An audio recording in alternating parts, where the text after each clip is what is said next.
ordered it for the party. Who? Who ordered it? I'm supposed to deliver this. My daughter. He has her. Percy, seal off this building. Find her. Now! Come on!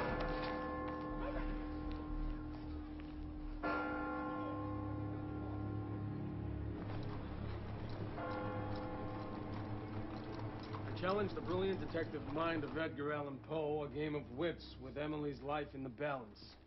You will immortalize for the exquisite pleasure of your readers this, your very own descent into the maelstrom, which shall appear in serial form in the Baltimore Patriot. Know that I will kill again, and on that new corpse I will leave you clues that will lead to Emily. If I do not read a vivid accounting of this convergence of fact and fiction, then dear Emily will die. Your only hope is to imagine a way to save her. I dare you to try to conceive of the painstaking care I have taken to secure her and the elegant means leading inexorably to her end. Are you up to the task, Mr. Poe?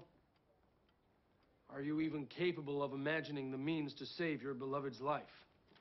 Or shall this tale end as all your stories do, with madness, sin, and horror, the soul of the plot?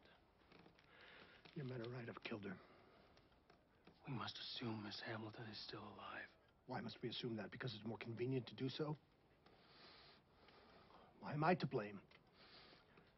Where were all these officers last night? Where were you? He told you he was coming! Mr. Poe, listen to me. This killer is methodical. He will keep her alive to keep you involved. It's part of his game, and that's the logic that will trap him. It's the facts of this case that give us the advantage. I tell your people to familiarize themselves with my face, sir. They'll be seeing it every hour till my daughter is returned to me. Mr. Hamilton, I am very sorry. As well you should be. She was taken under your watch. Sir, if you would please... What the hell is he doing here? Hey! Arrest him. It's his fault. There is plenty of fault to be passed around. I'm sure you understand what I mean by that, Mr. Hamilton. Now, Mr. Poe here is our only connection to the man who has your daughter. I suggest you remember that.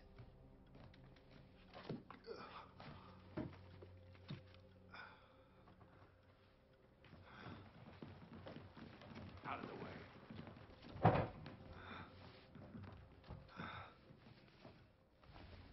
We will reconvene in 2 hours. Until then, I want every street in Baltimore manned. Is that understood? Yes, sir.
Sorry.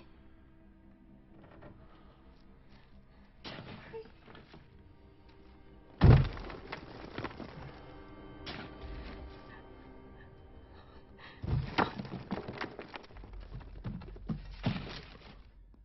human body is to be revered. We must at all times be respectful. And remember that a cadaver is more than a mere learning tool. We shall examine the lungs. This man is an alleged victim of consumption. Professor? What is it? Dear God.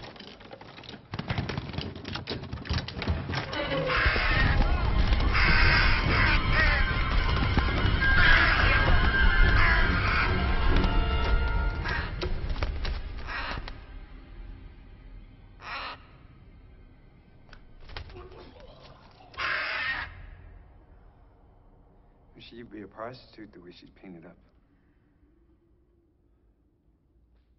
Did you open this? Were your hands clean? Yes. I don't believe I left that smudge, Inspector. She must have fought him or scratched him.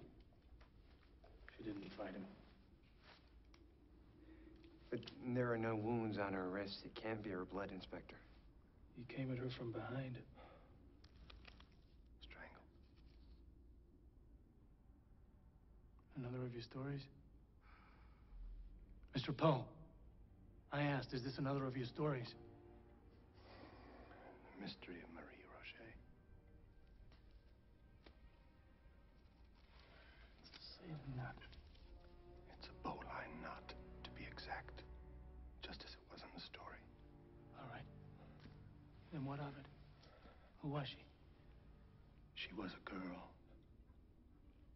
who worked in the stores in Paris, near the quay. She drowned. There was no mention of blood on her hands. He added that detail. You must write it now. Every detail. The knot, her dress, her hands. Her eyes, her hand.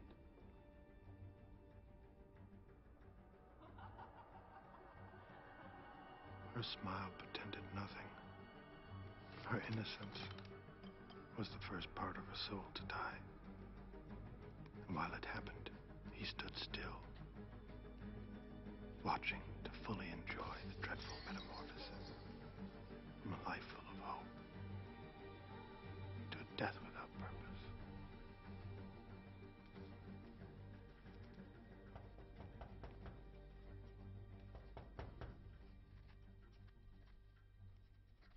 Mr. Poe. I've been, I'm sorry to disturb you, but I was a little concerned about your, My progress. Yes. I feel as if I've gone from author to character in one of my tales. As trapped and bedeviled as any of the hapless bastards I ever created. I can appreciate that.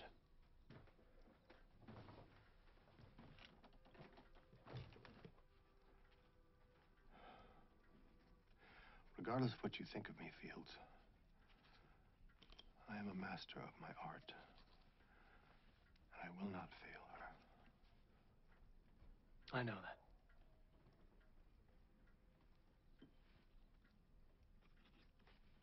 Look, I think I was overly harsh with you the other day, and for that, I'd like to apologize.